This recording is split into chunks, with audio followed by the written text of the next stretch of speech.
Hai, salam sejahtera dan selamat pagi saya ucapkan kepada pensyarah iaitu Dr. Pong Suk Yen dan juga rakan-rakan sekalian. Kami kumpulan 2 akan membentangkan tugasan 3 dan kami memilih perisian Wolfram Alpha dan juga aplikasi mudah alih Geomatrix Geometry Calculator. Assalamualaikum warahmatullahi wabarakatuh dan salam sejahtera. Nama saya Muhammad Amir Husni bin Muhammad Yusof. Kumpulan kami memilih topik geometri. Geometri ialah kursus matematik yang diajarkan di sekolah menengah dan ianya merangkumi komponen-komponen pembelajaran seperti titik, garis, satah, sudut, garis selari dan sebagainya. Pelajaran yang ditumpukan dalam pembelajaran geometri merangkumi kemahiran visual, kemahiran menghurai, kemahiran melukis dan kemahiran logik dan juga kemahiran mengaplikasi. Geometri turut diaplikasikan dalam pelbagai aspek kehidupan. Kami memilih tingkatan 2. Objektif pembelajaran 6.4 isi padu bentuk 3 dimensi, 6.4.1 menerbitkan rumus isi padu prisma dan silinder dan seterusnya membentuk rumus piramid dan kon. 6.4.2 menentukan isi padu prisma, silinder, kon, piramid dan sfera dengan menggunakan rumus. 6.4.3 menyelesaikan masalah yang melibatkan isi padu bentuk 3 dimensi. Wolfram Alpha merupakan sebuah perisian yang telah dibangunkan oleh Wolfram Research. Ianya merupakan perkhidmatan dalam talian yang menjawab soalan secara langsung dengan menggunakan pengkomputeran jawapan daripada data berstruktur. Ianya direka oleh seorang saintis British iaitu Stephen Wolfram pada tahun 1988. Wolfram Alpha telah dilancarkan pada 15 Mei 2009. Bidang carian bagi perisian Wolfram Alpha agak meluas termasuk matematik, sains, teknologi, kebudayaan serta kehidupan seharian. Baiklah, kita pergi kepada kelebihan dan kelemahan perisian Wolfram Alpha. Kelebihan yang pertama ialah memahami pertanyaan kompleks dengan mudah, iaitu Wolfram Alpha bukan sahaja bagus dalam menjana jawapan daripada pertanyaan matematik dan pertanyaan saintifik, tapi ia juga boleh memberikan hasil jawapan yang berstruktur dengan tepat kepada pengguna. Yang kedua pula ialah ia adalah antara perisian yang terbaik, iaitu cara interaksi Wolfram Alpha adalah berbeza, iaitu dengan pengetahuan dan data. Okay. Wolfram Alpha ialah enjin pengetahuan dan bukannya enjin carian semata-mata. Bermaksud ia bukan memberikan jawapan semata-mata, tetapi ia memberikan laporan ataupun perincian kepada jawapan tersebut. Seterusnya ialah ia merupakan platform ataupun medium untuk mendapatkan maklumat dengan cepat dan mudah, iaitu ia berfungsi sebagai sistem pendidikan. Murid boleh mencari jawapan dengan mudah melalui Wolfram Alpha. Wolfram Alpha juga mempunyai dua versi, pertama versi percuma dan juga berbayar. Bagi versi percuma, murid boleh melihat jawapan pada persamaan matematik yang kompleks, mempunyai jawapan dari segi aspek. Tetapi jika murid bayar, murid boleh melihat penyelesaian langkah demi langkah bagi soalan tersebut. Kemudian ia dapat diakses pada bila-bila masa. Perisian ini tidak mempunyai masa yang ditetapkan bagi setiap penggunaan. Jadi, pengguna boleh menggunakan perisian Wolfram ini pada bila-bila masa asalkan pengguna mempunyai data internet. Baiklah, kita pergi kepada kelemahan. Kelemahan yang pertama ialah reka bentuk yang tidak menarik. Perisian ini perlu dibaik oleh supaya ia selaras dan sepadan dengan reka bentuk Windows 11 yang terkini lah. Kerana watak dan ikon bagi perisian ini terlalu kecil pada sesetengah peranti dan jelas bahawa perisian ini telah direka bentuk terlalu lama. Yang kedua ialah masa pencarian yang terhad. Wolfram Alpha menghadapi masalah masa yang terhad, iaitu ia akan tamat dan pengguna perlu menyerahkan semula pengiraan. Maksud soalan itulah begitu. Tapi perkara ini hanya berulang selama 2 kali, kemudian ia akan berfungsi dengan baik. Seterusnya, ia tidak digunakan sebagai rujukan tetapi sebaliknya.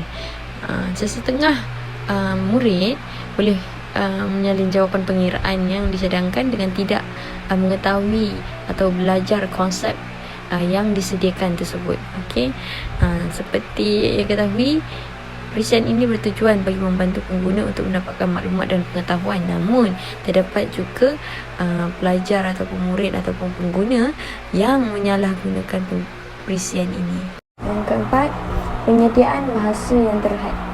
Untuk Wolfram Alpha hanya menyediakan dua pilihan bahasa, iaitu bahasa Inggeris dan juga bahasa Jepun sahaja. Jadi ini menyulitkan proses pendidikan di Malaysia kerana terdapat banyak frasa-frasa matematik yang berlainan. Dan murid juga akan mudah keliru dalam faham kerana ia berlainan dengan bahasa yang dominan ketika sesi PTPR dan sesi PDP. Terdapat dua faktor perisian Wolfram Alpha. Faktor pertama iaitu pelaksanaan pengajaran dan pembelajaran ataupun dikenali sebagai PDP. Guru matematik boleh menggunakan perisian Wolfram Alpha di makmal komputer semasa proses PDP. Selain itu, murid juga mudah menerokai topik geometri secara terperinci dan mendalam dengan bimbingan guru di dalam makmal komputer. Faktor kedua iaitu pelaksanaan pengajaran dan pembelajaran di rumah ataupun dikenali sebagai PDPR. Perisian ini digunakan oleh murid untuk pembelajaran kendiri di rumah.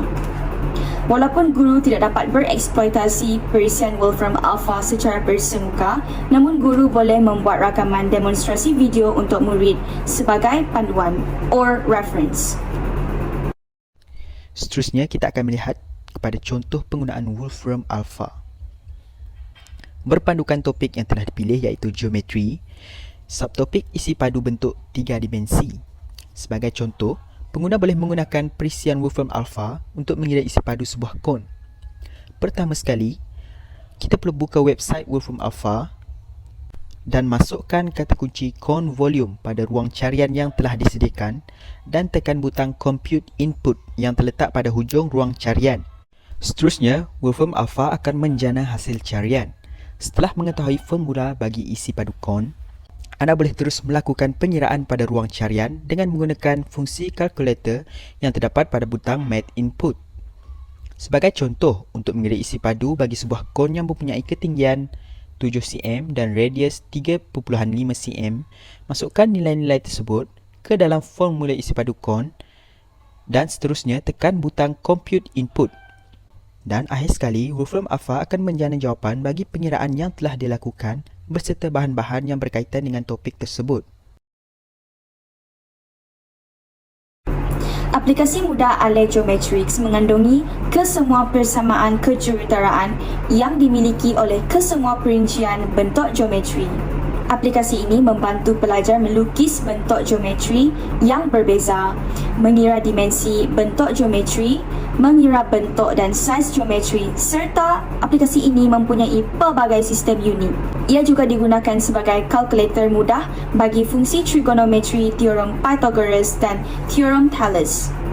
Berikut adalah paparan SATA dan pepejal dalam aplikasi mudah alih geometrix, which consists of 2D geometry and also stereometry 3D geometry. Terdapat dua faktor aplikasi mudah alih geometrix. Faktor pertama iaitu pelaksanaan pengajaran dan pembelajaran ataupun dikenali sebagai PDP. Murid mengambil peluang untuk menggunakan aplikasi mudah alih geometrix untuk membantu mereka menyelesaikan permasalahan geometri di dalam kelas. Namun, jikalau pelajar tidak dibenarkan untuk membawa telefon ke sekolah, guru perlu mencari inisiatif untuk melaksanakan aktiviti berkumpulan supaya setiap kumpulan mempunyai peluang untuk bereksploitasi aplikasi mudah alih geometrix dengan menggunakan kemudahan sekolah ataupun gadget guru itu tersendiri bagi membantu pelajar dalam menyelesaikan permasalahan geometri di dalam kelas. Faktor kedua iaitu pelaksanaan pengajaran dan pembelajaran di rumah ataupun dikenali sebagai PDPR. Murid boleh memuat turun aplikasi mudah alih ke dalam telefon pintar ataupun tablet untuk pembelajaran kendiri di rumah. Selain itu, murid juga boleh menggunakan aplikasi mudah alih ini bila-bila masa sahaja kerana ia tidak mempunyai batasan masa dan ia adalah aplikasi yang percuma. Namun, aplikasi mudah alih ini hanya boleh dimuat turun dalam telefon pintar ataupun tablet yang mempunyai sistem pengandalian Android. Kelebihan dan kelemahan aplikasi mudah alih geometrix Geometry Calculator. Kelebihan yang pertama ialah mengira dengan cepat dan mudah. Jadi aplikasi ini mempunyai formula dan persamaan geometri yang paling penting yang membantu dalam menyelesaikan sebarang masalah dan tugas dalam geometri. Jadi secara tidak langsung, murid atau pengguna dapat menjimatkan masa bersama aplikasi ini. Seterusnya ialah yang mengandungi lebih daripada 48 bentuk satah dan angka pepujar. Boleh lihat senarai sebentar tadi terlalu banyak dan bukan sahaja ada sudut, malah garis satah dan lain-lain. Seterusnya ialah membantu di alam pekerjaan. Jadi geometri ini merangkumi pengiraan semua isbah struktur konkret di tapak penggunaan. Apabila aplikasi ini mudah digunakan, jadi ia dapat mengimbas pengetahuan kita sebagai pengguna. Kemudian ialah keberkesanan sistem pengguna, iaitu sistem ini adalah fleksibel, boleh disesuaikan dengan keperluan pengguna. Jadi geometri sini akan menawarkan banyak visual 2D dan 3D di bahagian paparan. Kemudian ia akan menuju ke paparan yang lebih terperinci dan berbagai. Komponen lain dalam aplikasi ini juga boleh menyesuaikan sistem operasi bagi pengguna geometri dalam memenuhi keperluan pribadi pengguna. Kemudian ia terdapat pelbagai bahasa. Terdapat 14 pilihan bahasa yang disediakan di aplikasi mudah alih geometri calculator. Jadi pengguna bebas memilih bahasa yang sesuai dan mudah dipahami dengan gaya pembelajaran. Kemudian pergi kepada kelemahan, iaitu kelemahan yang pertama ialah tiada pilihan lanjutan bagi sisi tengah simbol matematik seperti simbol pi, ia tidak disertakan dengan nilai yang tepat. Jadi pengira,an akan terkesan kerana ia akan cenderung kepada ketidak tepatan nilai. Seterusnya, ia tidak tersedia di iOS. Aplikasi ini hanya boleh digunakan di sistem Android sahaja kerana ia tidak terdapat di sistem iOS. Dan terakhir sekali adalah gangguan iklan. Iklan akan sering keluar ketika menggunakan aplikasi ini. Hal ini dapat mengganggulah proses pembelajaran dan pencarian pengguna. Iklan yang tertera juga tidak boleh dilangkau kerana ia perlu ditonton selama 30 saat sebelum kerana ini masa dan data internet pengguna akan terjejas sekaligus berlaku pembaziran. Seterusnya kita akan melihat contoh penggunaan aplikasi Geometrix. Berpandukan topik geometri, iaitu topik yang telah kita pilih, berdasarkan subtopik isi padu bentuk 3 dimensi sebagai contoh. Kita boleh menggunakan aplikasi Geometrix untuk mengira isi padu sebuah kon. Setelah memuat turun aplikasi ini di Google Play Store dengan menggunakan telefon pintar anda, buka aplikasi tersebut. Terdapat dua bahagian pada aplikasi ini, iaitu bentuk 2 dimensi dan bentuk 3 dimensi. Bagi menempatkan fungsi bentuk 3 dimensi, slide skrin anda ke arah kiri dan seterusnya klik pada bahagian right circular cone. Sebagai contoh, untuk mengira isi padu sebuah kon yang mempunyai ketinggian 7 cm dan radius 3.5 cm, masukkan nilai-nilai tersebut ke dalam ruangan yang telah disediakan. Dan akhir sekali, Geometrix akan menjana hasil pengiraan isi padu kon tersebut berserta luas permukaan dan luas permukaan lateral. Baiklah, keseluruhannya kami menyarankan Geometry Calculator sebagai aplikasi mudah alih yang wajib digunakan oleh murid yang sedang memori di bab geometri kerana setiap perincian dalam perisian dan aplikasi mudah alih ini telah disistemkan dan disusun dengan baik bagi melancarkan proses pengajaran dan pembelajaran PDP. Aplikasi ini juga bukan sahaja disarankan untuk digunakan sewaktu sesi pengajaran dan pembelajaran, akan tetapi pada waktu pengajaran dan pembelajaran di rumah juga. Tuntasnya, jelaslah dalam pendidikan matematik, penggunaan teknologi menyediakan murid untuk bersaing dengan masyarakat dunia serta menghadapi cabaran abad ke-21. Sekian sahaja dari kami. Terima kasih.